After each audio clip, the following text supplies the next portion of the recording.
দেশের বিস্তীর্ণ অংশে সক্রিয় হয়ে উঠেছে মৌসুমি বায়ু। আইএমডি জানিয়েছে, বঙ্গোপসাগরে অনুকূল আবহাওয়া এবং সক্রিয় মৌসুমি অক্ষরেখার প্রভাবে আগামী কয়েকদিনে পশ্চিমবঙ্গ সহ পূর্ব, উত্তর পূর্ব, পশ্চিম ও দক্ষিণ ভারতের একাধিক রাজ্যে ভারী থেকে অতি ভারী বৃষ্টির সম্ভাবনা রয়েছে।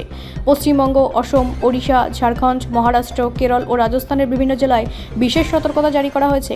পশ্চিমবঙ্গে দক্ষিণবঙ্গের একাধিক জেলায় ভারী বৃষ্টির পূর্বাভাস রয়েছে। কলকাতা, হাওড়া, হুগলি, পূর্ব পশ্চিম মেদিনীপুর, দক্ষিণ চব্বিশ পরগনা এবং নদিয়ায় বজ্রবিদ্যুৎ সহ প্রবল বর্ষণের সম্ভাবনা রয়েছে। উত্তরবঙ্গের দার্জিলিং, কালিম্পং, জলপাইগুড়ি ও আলিপুরদুয়ারে পাহাড়ি এলাকায় ভূমিধসের আশঙ্কা উড়িয়ে দেওয়া যাচ্ছে না।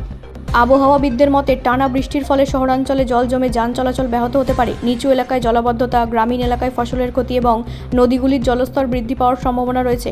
প্রশাসন ইতিমধ্যেই দুর্যোগ মোকাবিলার জন্য বিভিন্ন জেলায় নজরদারি বাড়িয়েছে এবং প্রয়োজনে উদ্ধারকারী দলকে প্রস্তুত রাখা হয়েছে। বিশেষজ্ঞদের মতে, জলবায়ু পরিবর্তনের প্রভাবে বর্ষার চরিত্রে পরিবর্তন স্পষ্ট হচ্ছে। স্বল্প সময়ে অতিবৃষ্টির ঘটনা বাড়ছে, যার ফলে নগর পরিকাঠামো, নিকাশি ব্যবস্থা এবং দুর্যোগ মোকাবিলার সক্ষমতার ওপর বাড়তি চাপ তৈরি হচ্ছে। তাই দীর্ঘমেয়াদে জল নিকাশি ব্যবস্থার উন্নয়ন, জলাভূমি সংরক্ষণ এবং বৈজ্ঞানিক নগর পরিকল্পনার উপর আরও গুরুত্ব দেওয়া প্রয়োজন। আবহাওয়া দফতর সাধারণ মানুষকে অপ্রয়োজনীয় ভ্রমণ এড়িয়ে চলার পরামর্শ দিয়েছে।